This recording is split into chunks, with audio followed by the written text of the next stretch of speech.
I started my career in comedy in 1992. Early part, and I used to host a regular room every week, each and every week.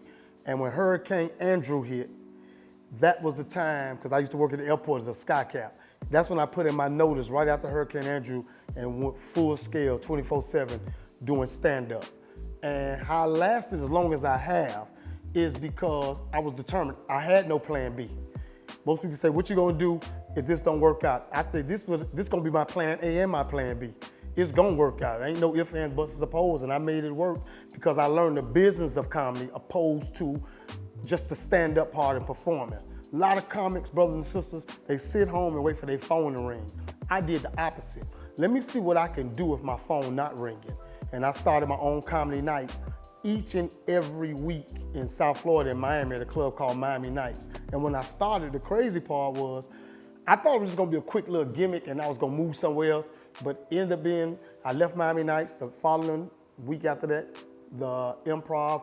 Now I'm doing a showcase at the casino at Dania Beach. I do literally the casino showcase room. I do my own thing every month. I've been doing it 20-some years straight. I got the longest run in the country. Nobody, no comedian in the country say they outlasted me as longevity. And that's a route to success. A lot of people think success is, I gotta see you on TV. I need to hear you about you all the time. I say, no, success is doing something you love to do, doing something positive you do, and making money ends meet and taking care of your family doing what you do. And I've been successful for 27 plus years.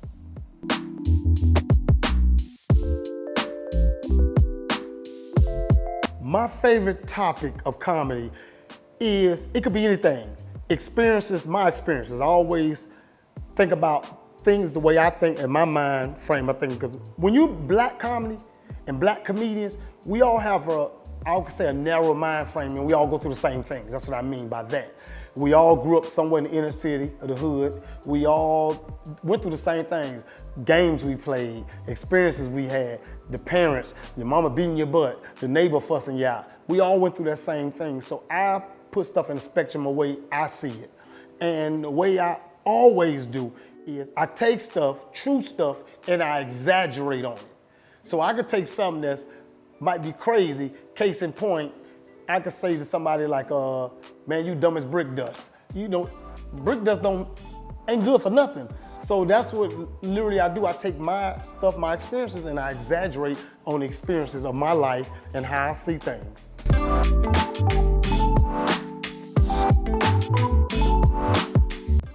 Comedy is the #1 form of entertainment in the United States right now. Black comedy #1. They always say mainstream. Mainstream means in our terms predominantly white. They always say mainstream, but black comedy is, and the reason black comedy is, urban comedy as they so-called cliche call it, we would do jokes anywhere. You would close a pizza parlor down at midnight and the comedy show started at 1 in the morning. That's one thing about us. We would do it any night of the week. It could be Monday, Tuesday, Wednesday, Thursday. We would do it. How I started, I went to the club owner and asked him, what nights aren't you open? The first comedy room I ever did in my life, what nights aren't you open? He said Sunday, Monday, Tuesday. I said, that's the night I want to do my comedy. And I literally started doing Sunday, Monday, Tuesday. My first show, I had 7 people. And a young lady who was at my show, she said, man, you got something great here. Keep doing what you're doing. Next week, I'm gonna bring some more people to make sure this thing be success. Do you know I went from 7 within 3 months up to 600, 700, up to next 6 months? Sunday night I average about 250. Monday night I average about 350. And every Tuesday night, it was an entertainment complex, so we went in the big room, I averaged 1,500 to 2,000 every Tuesday night. So I was making more people come out in one night than an average comedy club in Miami was doing the entire week. I was doing 1,500 on a Tuesday night. That comedy club was closed. Because I know if I do something, I was gonna make it successful because I was gonna put my all into it. And it really took off, and it was nonstop. It just went nonstop, and it's been 20-some years now.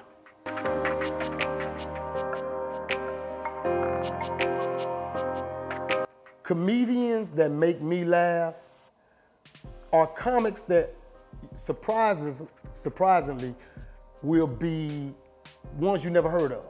That's why every time I perform, I always say this on stage: support live comedy, because the ones you never heard of be funny the ones that you know. Because the ones you never heard of, they hungry. So they're writing, they're studying, they're concentrating, they trying to put that in it to make you laugh. Whereas the big names, you spend 60, 70, 80, 100 some dollars to see them, and you say it wasn't that funny. You know why? He or she not hungry no more. They feel like I made it. They look at their bank account, they got 10, 15, 20 million. Whereas brothers like myself and other brothers and sisters on the rise up, we hungry, we trying to kill every time. That's why the funniest comics, it's hard to pick one, because I have a bunch of them that just hysterically make me laugh. Just to run down a few names: my man Damon Williams, Henry Welch, Big Sean Larkin, Malik S. Those are brothers, Double D, that just make me laugh. JJ Williamson.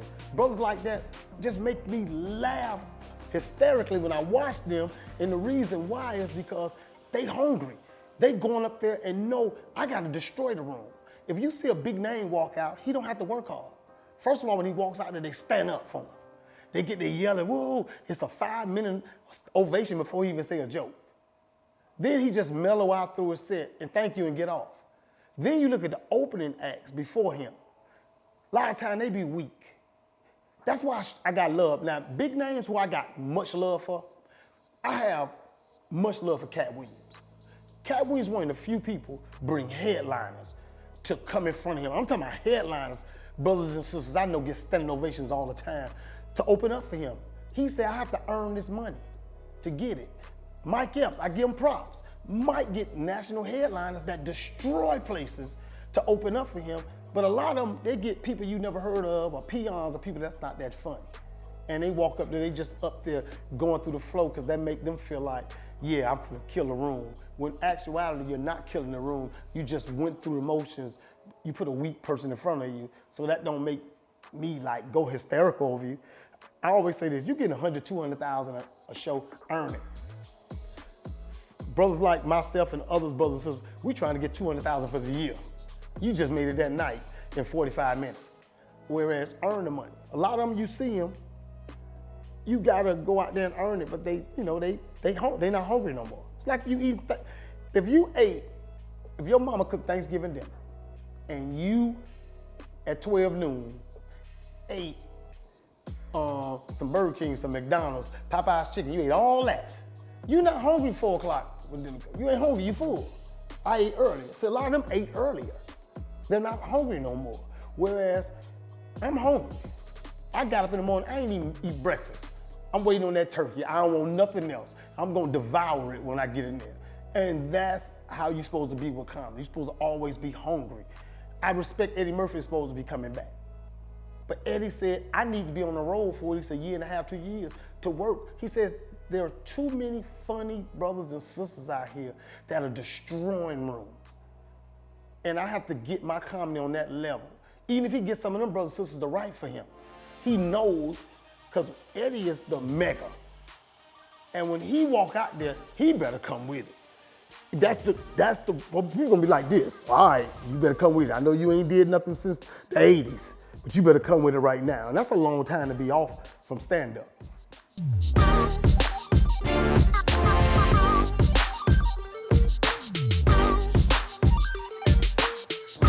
I prepare for my shows differently. I like to vibe off of music, believe it or not. I'm so glad of the technology now with the cell phones and stuff, because I go on YouTube or something like that, put my little headphones in my ear, and I vibe off music. I don't never watch the comic before me. I hate to see that, because a lot of people, it's a psychological thing. And I explain to people like this. They be saying, what do you mean, man? You go up there and get standing ovations. But what you don't know is, I didn't watch the person before me. So my mindset is to go up there and rip.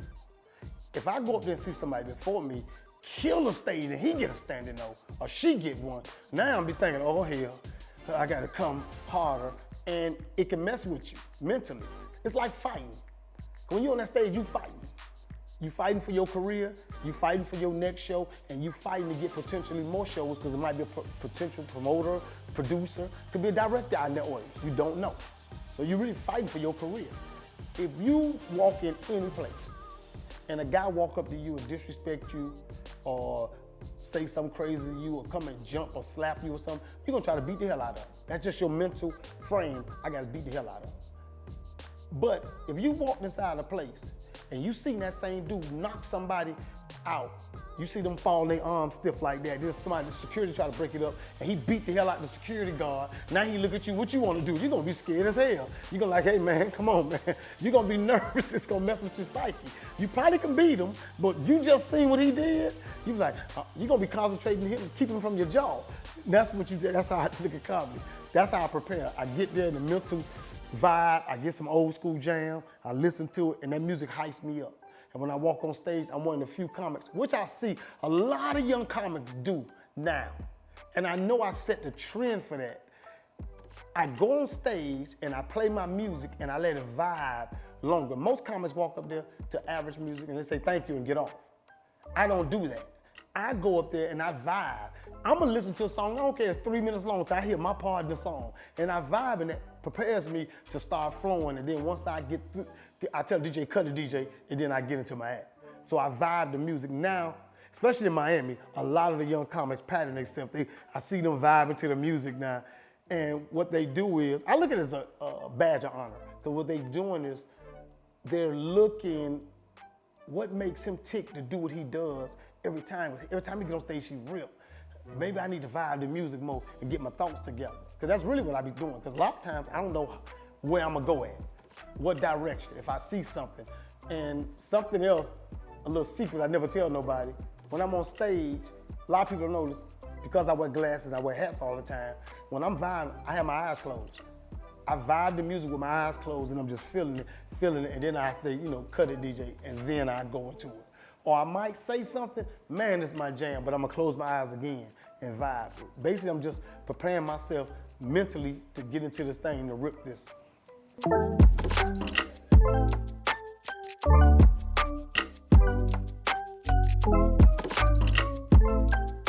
Fashion-wise, my mom. A mental note she used to always tell me when I was young. She said, every woman loves a well-dressed man. A man can't help how he look, but he can help how he dress. One thing she used to always say, every man is supposed to have a watch on. A man that don't wear a watch ain't got nowhere to be. And then she said, every man need to have a piece of car. I don't care if that car cut off at every light.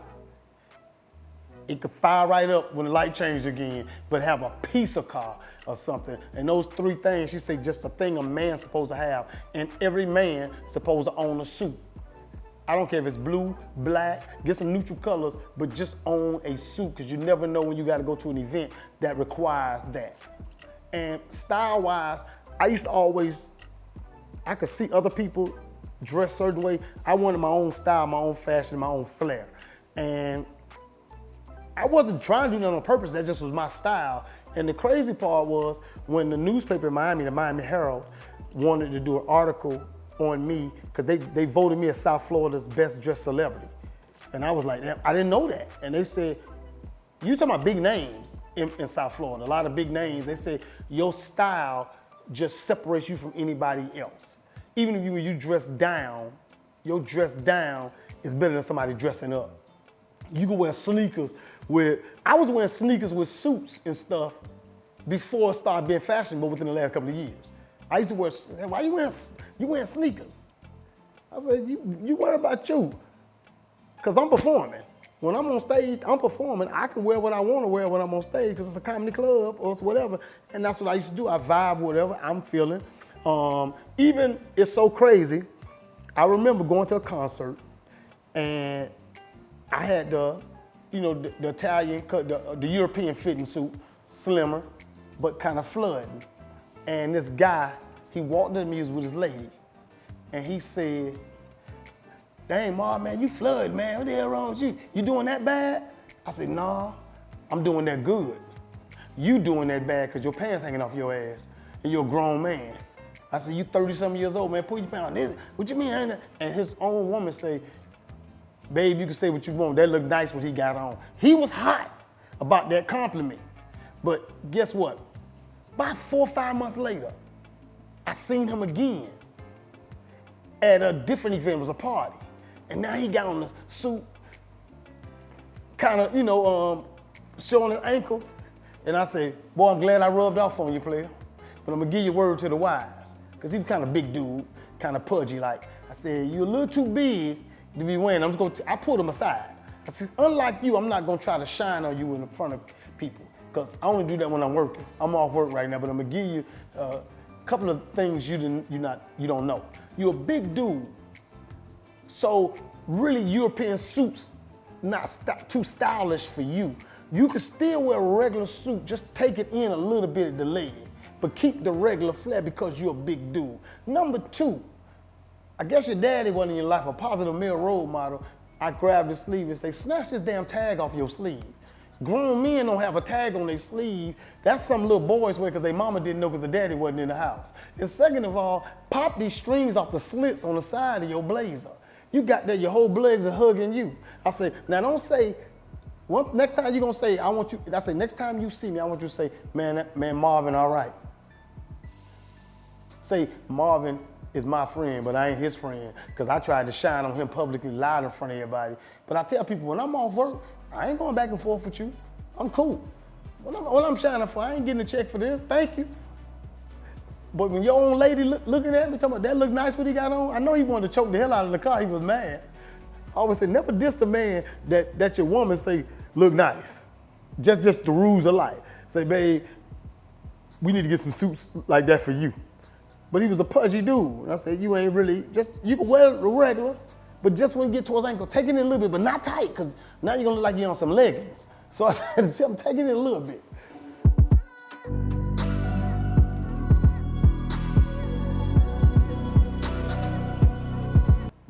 What I have set next in my future, in my career, in this business, because I'm gonna always be in this business, not only do I wanna open up my own spot, not necessarily a comedy club. I don't have to do a comedy club.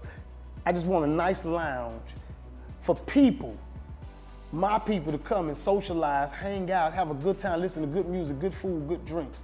That's something I wanna do for entertainment purposes, what I wanna do. But something that I wanna do business-wise in this, I don't even wanna put this on recording because I'm so scared, somebody gonna steal it. I know it, I hate to say it, because we go through here just comedy when you tell jokes.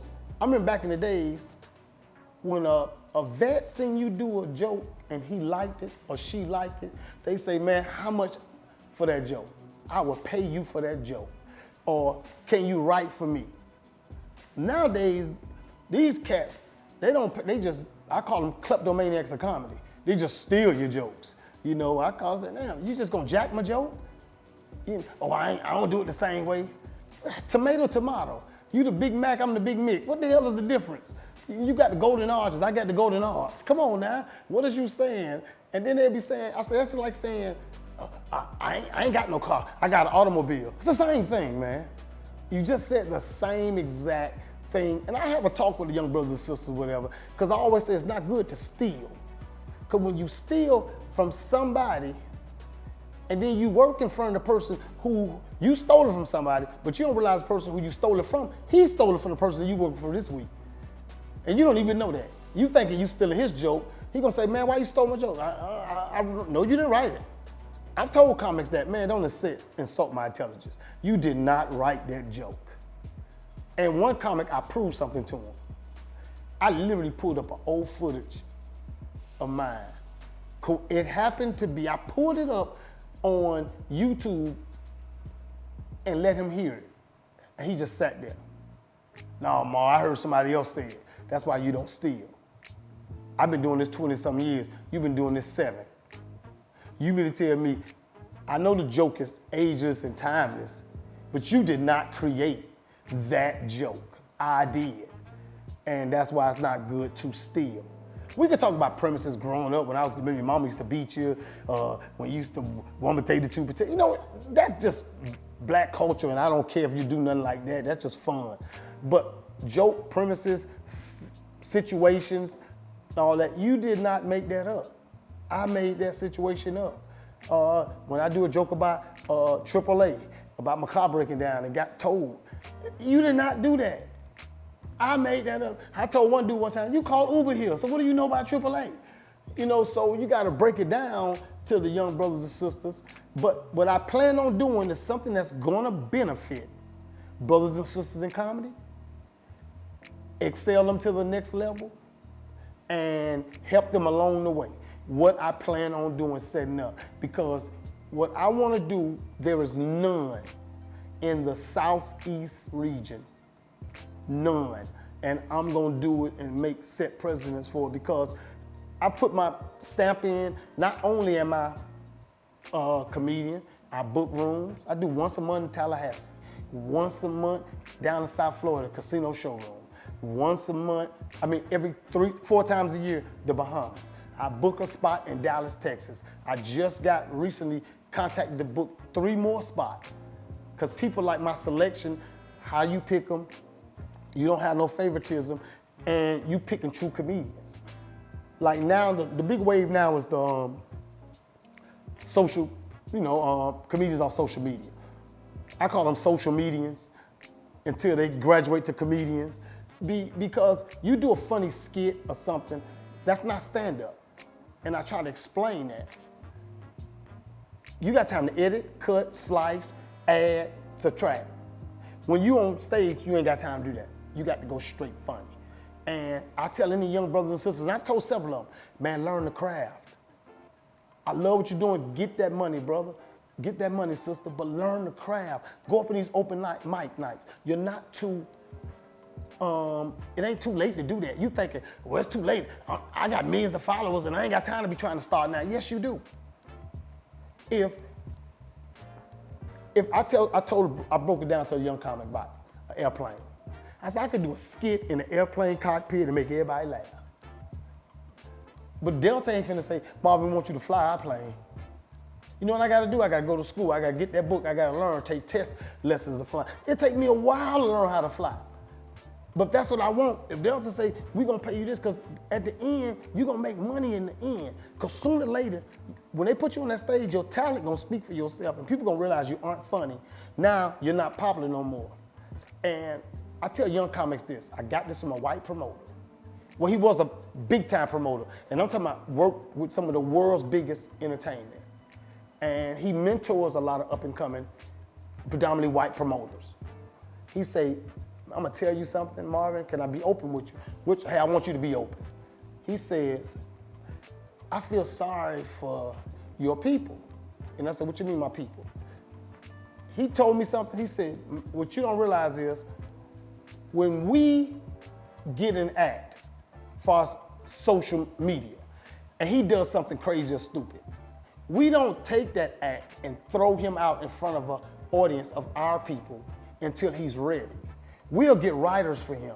We would let him do open mic nights. We would build him up. We would get him set. He's not getting out there until he's ready. But we know your people, we sell them fool's gold. He say, we're gonna bring this person, that person, throw them in the room for the black people. They're gonna pay $50, $60 to see him. He's not funny or she's not funny. And you know what? So what? I got this money and I'm gone. And then you know what we're gonna do, Marvin? We're gonna bring you around again in 6 months and say, hey, we're gonna trick you again. And then you're gonna do it again. And then we're gonna trick you and get the money once again. And once you do that, you messed up again. I tell them, I say, man, learn the craft. Don't let these folks throw you out in the wolves and you ain't ready.